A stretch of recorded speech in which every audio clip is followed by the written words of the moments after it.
everyone, it's Victoria with Nutrition by Victoria. I just got off my bike. It's a beautiful fall day out and I thought I'd make you guys a video. I know I haven't been here as much. I've been really busy with my kids and over the summer, like they're not in school, so I'm watching them full time. And then my husband and I went on vacation to Colorado and then the kids started school. So I'm finally like getting into a new routine of how to, work into my schedule. So today I wanted to talk about something that, gets overlooked a lot, and that is why people initially gain weight when they come onto a high carb diet.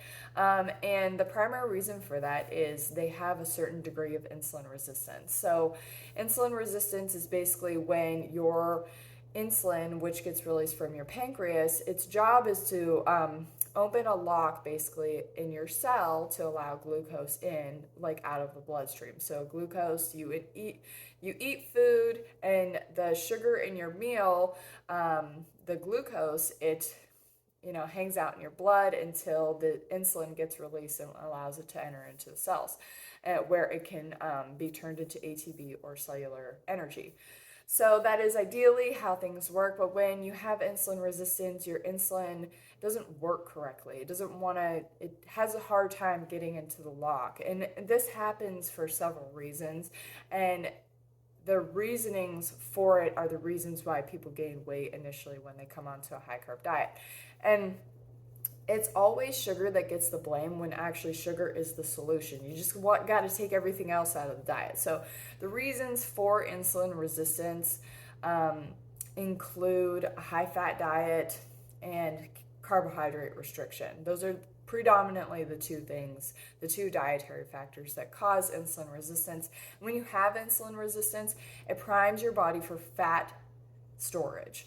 And then you're also not going to burn the fat that's on your body. So you have like a double whammy where it promotes fat storage, and then it also doesn't promote like the burning of fat. So because it wants to burn up all the carbohydrate that's floating around in the bloodstream. So basically it's a cellular mechanism that's not working correctly, that with a few tweaks can work correctly. So the reason why I've been so successful with my results on this lifestyle is because I went from being insulin resistant when I first came from like a low carb, calorie restrictive lifestyle, eating a whole bunch of carbs, my body not knowing what to do with them, and then over time like getting fitter and just consistently eating enough carbohydrates every day, my body figured it out. And it's like, oh, okay, let's improve our insulin sensitivity. But you have to be really strict about your fat intake. You have to be actively getting fitter. I really recommend getting on a bike. It's so fun, and your body just chews through your fat stores. Like I could feel it today when I was out.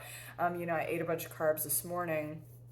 And then when you eat carbohydrates, that's what allows your body to tap into those fat stores.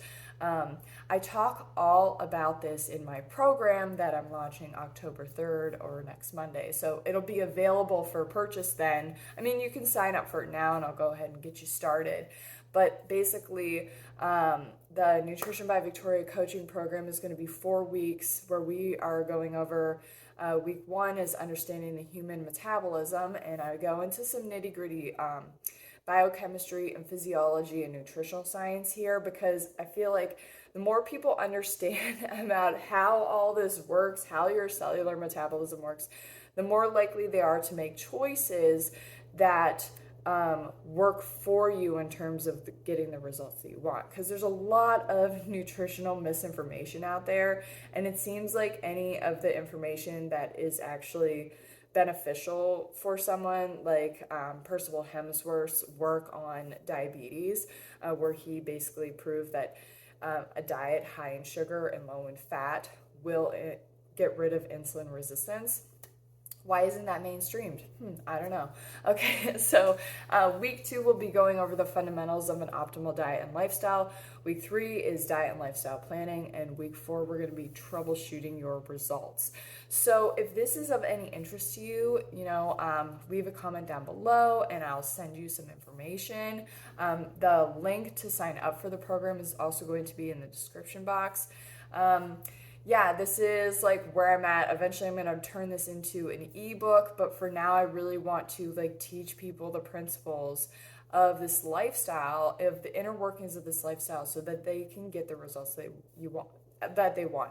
I've proven it for myself. This is what Durian Rider preaches, but he um doesn't go into as much detail as I've been able to with my program, mostly because I just have the textbooks from earning a master's degree in human nutrition. Like I have the material, the proven material in front of me, so that's what I did. I'm offering like a references page um, with my program that basically has links to every single thing that I referenced in the program. So you can go through all like the PubMed journals, the National Institute of Health journals, if you're curious and want to learn more about where I pulled the information from.